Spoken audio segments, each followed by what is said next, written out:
सबसे पहले करुणा निधान करुणा के सागर विश्व गुरु भगवान तथागत गौतम बुद्ध के चरणों में श्रद्धा के सुमन अर्पित करते हुए गूंगों को जुबान, बहरों को कान, नारियों को सम्मान, भारत को संविधान देने वाले परम सम्मानित बाबा साहब डॉक्टर भीमराव अंबेडकर को नमन करते हुए शिक्षा की देवी आज दिन तक किसी दूसरे को बताया गया था, झांकी के माध्यम से आप सभी लोग देख चुके हैं।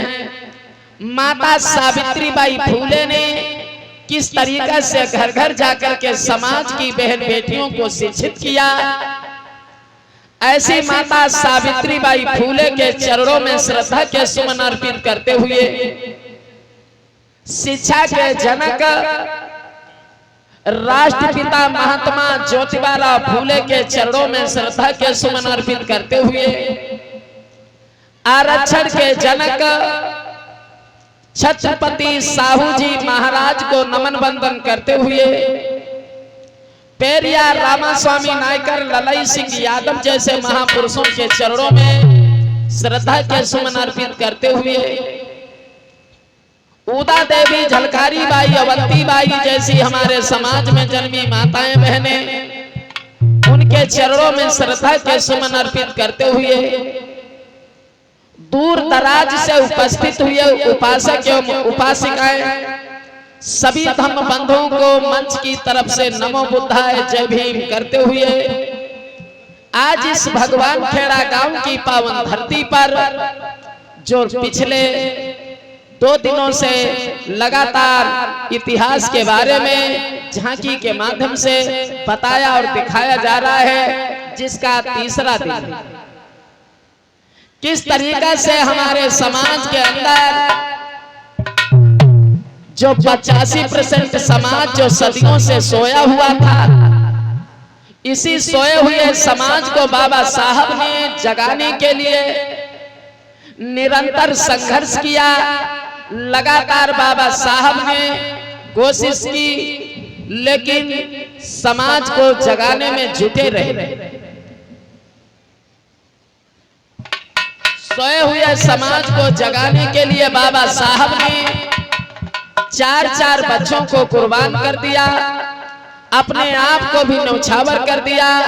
लेकिन ये हमारा समाज जो सदियों से अंधविश्वास और पाखंड के दलदल में फंसा हुआ था, यहाँ पर बाबा साहब एवं अनेक महापुरुषों ने आकर के समाज को नई दिशा दिखाई।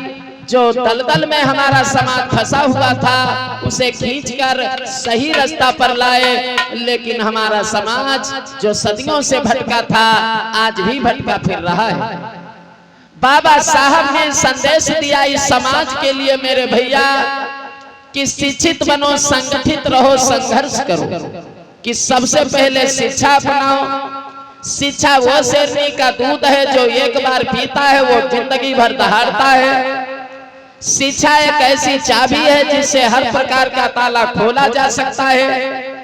शिक्षा जिसने अपने जीवन में कमा ली उसकी कंगाली, गरीबी, बीमारी सब दूर हो गई। याद रहे शिक्षा में कितनी बड़ी ताकत होती है। अगर वकील बनना है तो तुम नहीं, पूरा घर, नाते रिश्तेदार, घर परिवार, हर व्यक्ति मिलकर के तुम्हारे लिए व्रत रखे, उपवास रखे कि फलाने जो हैं वकील बन जाएं। लेकिन दुनिया भर का भगवान, दुनिया भर की मनौती आपको वकील नहीं बना सकती। कब तक? जब तक आप स्कूल नहीं जाएंगे, शिक्षित नहीं होंगे, LLB की डिग्री नहीं होगी, आपको वकील कोई नहीं बना सकता। शिक्षा में कितनी ताकत है। अगर आपको डॉक्टर भी बनना है तो इसके लिए किसी के आगे माथा पटकने की जरूरत नहीं है। डॉक्टर बनने के लिए तीर्थ, उपवास, व्रत करने की जरूरत नहीं है। इसके लिए भी हमें शिक्षा हासिल करनी होगी, इसके लिए भी डिग्री हासिल करनी होगी।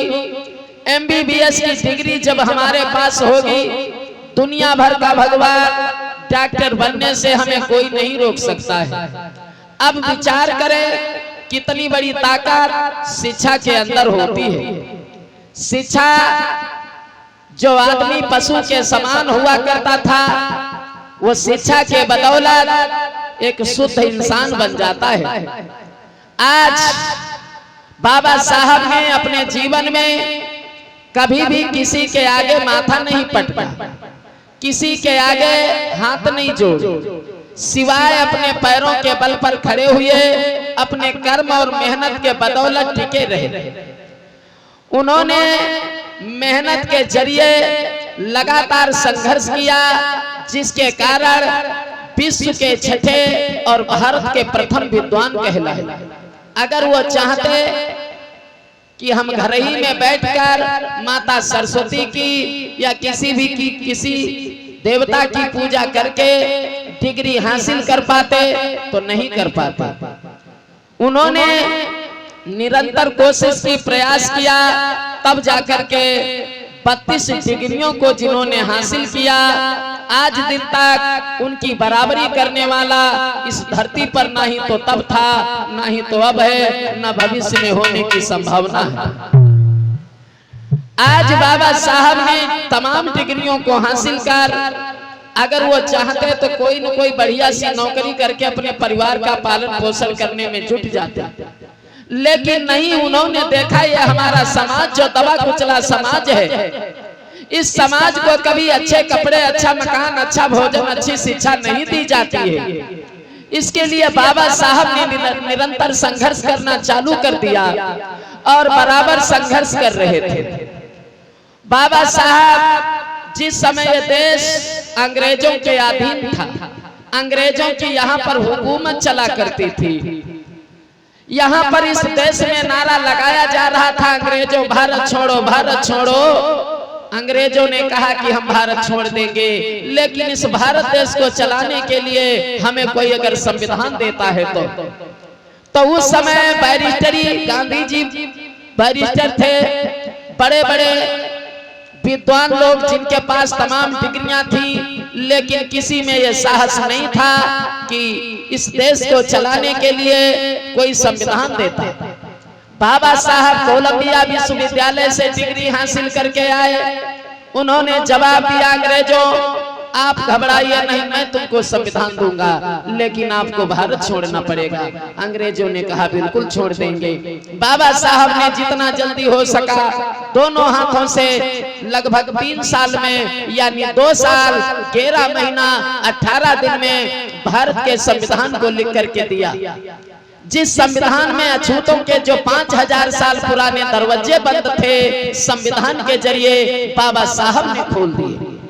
जिस समाज की महिलाओं को शिक्षा दीक्षा से दूर रखा गया था, महिला का सिर्फ काम था सिर्फ बच्चों को जन्म देना, IAS, PCS, कप्तान, डॉक्टर, मास्टर, इंजीनियर नहीं बन सकती है। इसी बाबा साहब ने संविधान के जरिए महिलाओं को भी बराबर का सम्मान दिया।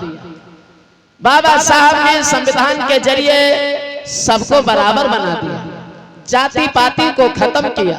जवाब दिया, इस भारत देश में अगर जितने भी व्यक्ति रहते हैं वो भारतीय हैं, इस देश के नागरिक हैं, इस देश के मूल निवासी हैं, 85 है। इस देश में कोई जाति, कोई पाति, कोई छुआछूत, कोई ऊंच नीच का भेदभाव नहीं होगा।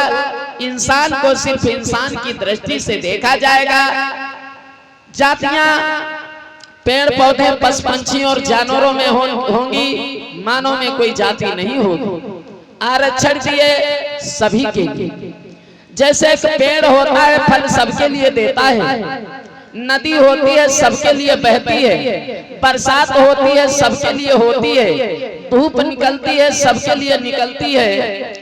इसी तरीका से बाबा साहब ने संविधान के जरिए हमें जो कुछ भी दिया सबके लिए दिया, किसी एक जाति के लिए नहीं, सबको समान बनाया। संविधान का यही मतलब है, सब मतलब बराबर, विधान मतलब नियम कानून। इस संविधान के अंदर सभी के लिए बराबर नियम कानून कायदे बनाए गए। देने वाले ने दिया लेकिन लेने वाले ने नहीं ले पाया, तो देने वाले का कोई दोष नहीं है।